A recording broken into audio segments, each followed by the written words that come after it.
Ladies and gentlemen, welcome to Destiny. I'm Death for Above. It is Wednesday, which means it's Armsday in the tower.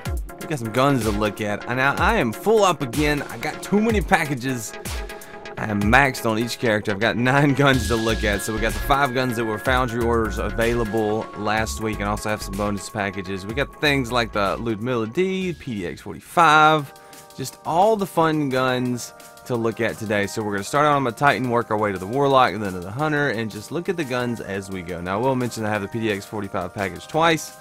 It was not for sale last week, but I've held on to 2 of them for a couple weeks now, so I think we'll have some things to look at. But first, let's look at what I got on my Titan. Now what I like to do in my Armsday videos is talk about the field test weapons that Banshee has available, talk about where you can do those real quick. Then we'll talk about this week's foundry orders that are available for selection, what picks you should make. We'll go through each one individually.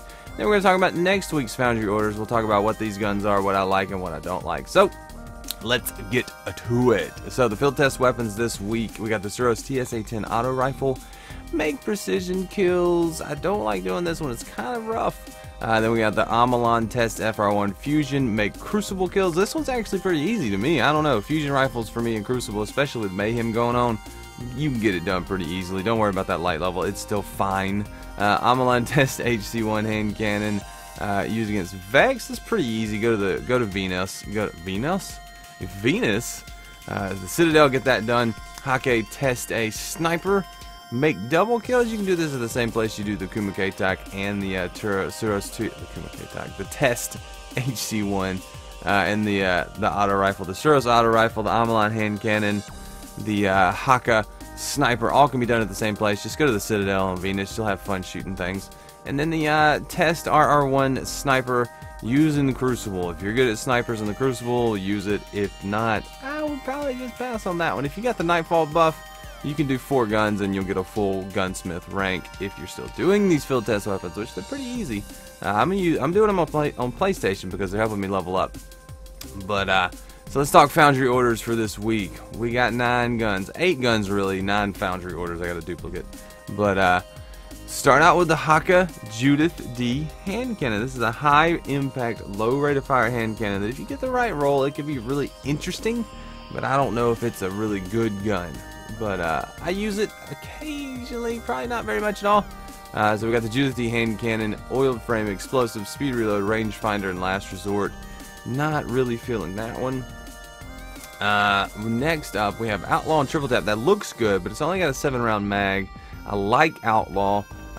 Small bore is about the best you can get as far as stability and range goes. I don't believe this can drop with rifle barrel. I think it can drop a reinforced barrel though, so maybe reinforced on this would be better than small bore because you're going to lose some mag size on that one. And with triple tap, you want the biggest mag you can get, so I don't know that I like triple tap on that Judith. And then the third option, rangefinder, army of 1 with reinforced. There you go. That's the one to get if you want range and impact and some PvE ability. This Judith-D is pretty awesome. I'd actually recommend picking up the Fever and Remedy from Wrath of the Machine over the Judith-D. It's not really worth it. But if you're going to grab a Judith-D and you got the package, get the third one. That's a pretty decent version. Next up, we have the Omolon Uffern HC4. The Uffern HC4 is the high impact, low rate of fire hand cannon from Omolon, which is pretty okay. I actually like this gun a lot. It's got good stability, easy to use. It's pretty user friendly and a lot of fun. It's got that high impact that makes it pretty decent right now. So we got mulligan, snapshot, injection mold, surrounded, rescue mag. You need rifle barrel on this gun.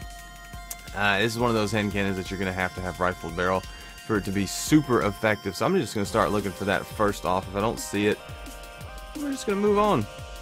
Because honestly, if it doesn't have rifled barrel, it's not going to be as competitive. So none of these have rifled barrel. I would recommend holding on to this one until next week, unless you really want to use one of those brace frame super stable versions for PvE. I mean, for PvP you can use it too. You're just going to have a lot of damage fall off, and it's going to be pretty quick and pretty short and pretty abrupt. So if you can get along with that, you can use it. But I'm going to say pass on that one until next week. You can get some good luck in the chamber rifle barrel interesting rolls. I've got a luck in the chamber rifle barrel one that's pretty cool. I like using it. Next up, we got the Tamar-D sniper rifle from Hakke. I'm gonna pronounce everything real bad. Put the wrong emphasis on the wrong syllable for every gun this week. Private eye optical zoom length is increased while crouched. This is something that I would not encourage. Performance bonus, explosive quick draw, appended magazine. I'm just gonna move that one away because of private eye. It's not that I don't encourage it, it's that I don't like it personally. So if you like it, do it. But I don't like it. Surplus, partial refund, explosive snapshot, appended magazine. That's not speaking to me in any way either. And then we have the third one, which looks decent. So we got counterbalance, performance bonus, explosive snapshot, and appended. This is the best of the week for this gun, for the Tamar. Counterbalance, performance bonus, snapshot. It's kind of weird. Appended magazine could be good too, though, because you're gonna have a bigger mag size. These Hakke snipers are kind of interesting because they don't roll with the same talents that most other snipers roll, like counterbalance. What's that doing on a sniper? But it could be cool. Performance bonus is nice. I like that. Snapshot's good. Appended magazine, explosive rounds if you want to run it. But it's a mid-impact, mid-rate of fire sniper. So I like this version if you're wanting to run and gun PvE fun, or PvP even. They're pretty fun in PvP. So let's move right along. We got 3 more guns to look at on my Warlock, and we're gonna go see him for a minute. Warlocked and loaded, ready to look at some more guns. We got 3 more guns, one of which we're gonna make a flyby. We're gonna save it for the Hunter because we have it on both characters, Warlock and Hunter. That's the PDX-45. So it is, what is it, the second? No, it's the third one. This one we're gonna look at on the Hunter, so I'm not just passing right by it. We're just gonna look at it in a minute because we got a duplicate. So we'll look at the Arminius-D and the Kumakatok first. These are 2 of the well, one of the bonus packages, and then one of the ones this week. So we got a couple options. The Arminius-D is interesting. I'm holding out for a counterbalance brace frame version, or rifled barrel's nice. Fitted stock, counterbalance, relentless tracker. That's not quite good enough. I need something else in this spot right here. Relentless tracker is not going to do it for me, and I would prefer hand-laid stock or brace frame or something. Rifled barrel is really cool, but not with counterbalance. I want it. If you're gonna run rifle barrel on this gun, you need to run focus fire, because it's gonna give you a more manageable gun. Right now, this gun at its current rate of fire is very unmanageable. Rifle barrel again, hand loaded, feeding frenzy, hot swap. Not seeing anything there that's worth grabbing. This is one of those packages like my Lyudmila-D. I'm gonna hold on to it until I get the perfect roll. Small bore, hand loaded, single point sling, persistence, and surrounded. That's cool. I could see applications for that, but you're going to reduce mag size there. I don't know. What do you guys think about this one? Is that a really good roll, or is it an okay roll? It's got the range scope and it's got the iron scopes. I don't like that. I want the one that highlights enemies, the kind of the red dot looking sight. So not crazy about that one, but that's interesting. It's got enough stability probably to be a good roll if you want to grab it and you have an Arminius-D package, but I would hold on, wait for counterbalance, wait for the brace frame, and see what comes eventually, because Banshee's not giving it to us this week. Next up, the Kumakatok HC4. I see a lot of third eye, which we have an artifact that'll do that, Banshee. Don't do this to us. Third eye, single point sling, rifle barrel, danger close, triple tap. This is okay. Since it's a medium impact, medium rate of fire hand cannon, this is pretty okay. I don't like third eye, but you could use the artifact slot for something else besides the memory of Galeon, which I seem to use all the time. It does have the range with the reinforced barrel. You can lose some stability, but it's already got really good stability as it is. And triple tap, it could be useful. You can switch it up with danger close. So I could see this being interesting. Not really that great, but interesting. So we got a rescue mag third eye again with injection mold. We're going to pass on that in the range. Just not going to get it done with that gun. You're going to be outranged extremely by something like a palindrome in PvP. And for PvE, it's just there's so many better options. Why would you do it? We got another third eye reinforced triple tap. That's the same as the first one. Like literally the same. Is it surrounded on the first one? Let's see. I gotta check. I think it was danger close. Yep.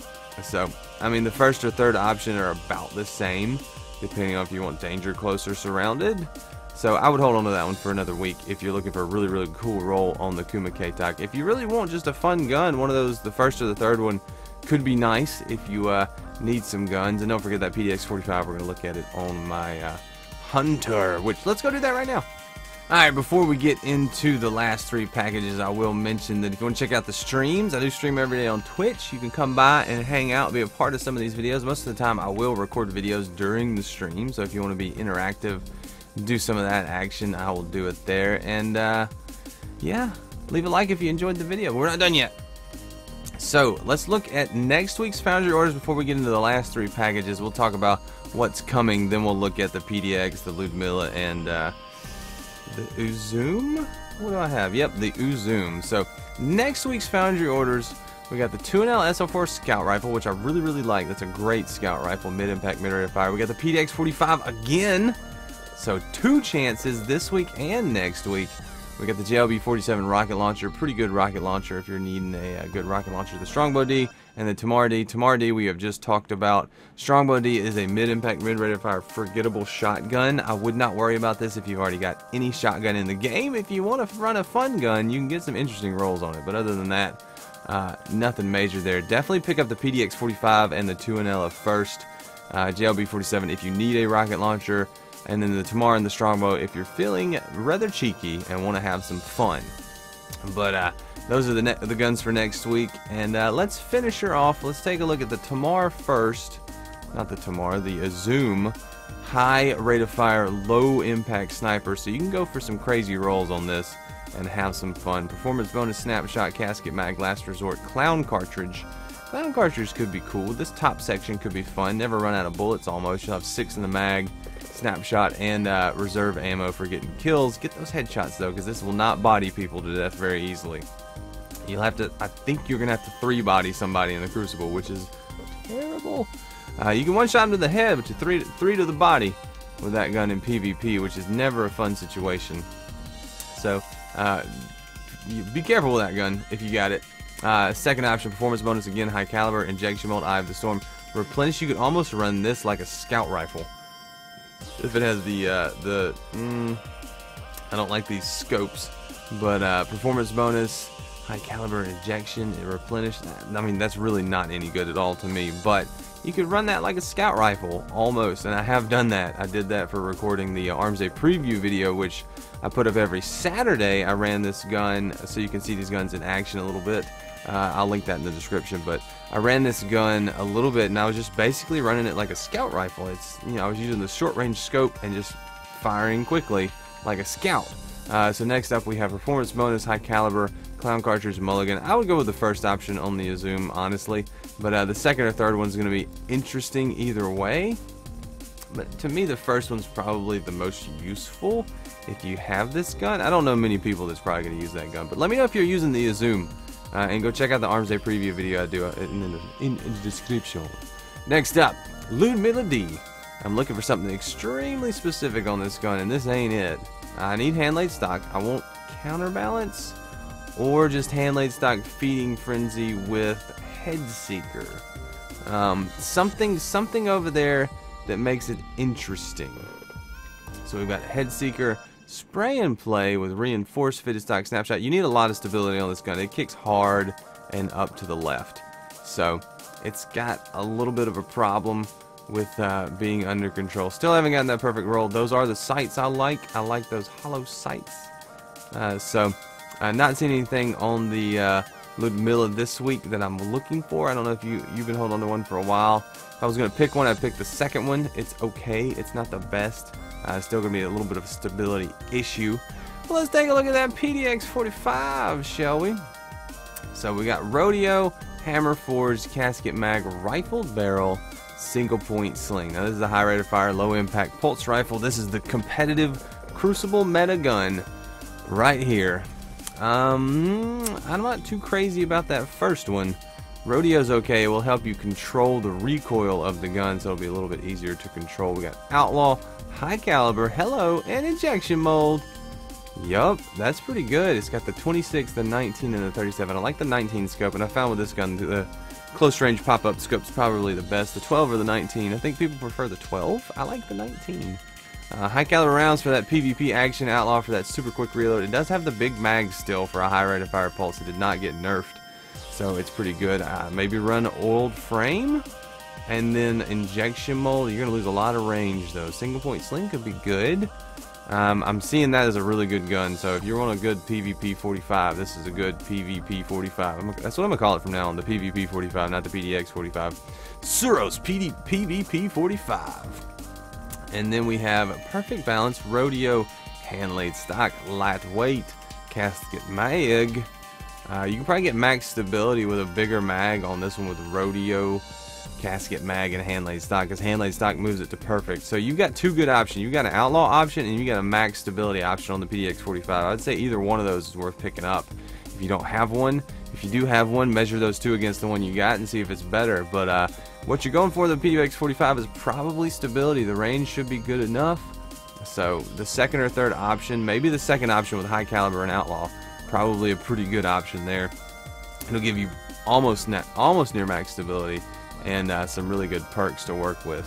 So this has been Armsday. I have been Death from Above. I am no longer that. No, I'm just kidding. I am. Thanks so much for watching, guys. Leave a like if you enjoyed the video. Subscribe if you want to see more. Let's go see what we got down here. Let's make a little opening video at the end of this nonsense. I think we got a Crucible package to look at. If we don't, I don't know what Shax wants to talk to me about. But I really do appreciate you guys watching. I do say leave a like if you enjoyed this, because I mean it. I really do want you to like it if you enjoyed it. And subscribe if you want to see more, because I do this nonsense. Fourth grade humor. I do this nonsense. Anyway. I compile these videos daily. So, weapon, what you got for me? 0-day dilemma and a Starwinder cloak. What does that cloak look like? What does that look like? I don't think I'm gonna like your cloak. It looks very ugly. Oh, I don't know, that's not bad. It's just the shaders helping the cloak a lot. No way. Let's take a look at that 0-day dilemma. I've been hearing about this gun lately. Maybe it's good. Rifled barrel, glass half full, crouch. Ooh, putting out some damage numbers with that gun. We might hold on to that. Use it a little bit later. It'll go nicely with my hero formula. But there you go, guys. Thanks so much for watching. I'm Death from Above, and I will see you later. I'll see you. Bye.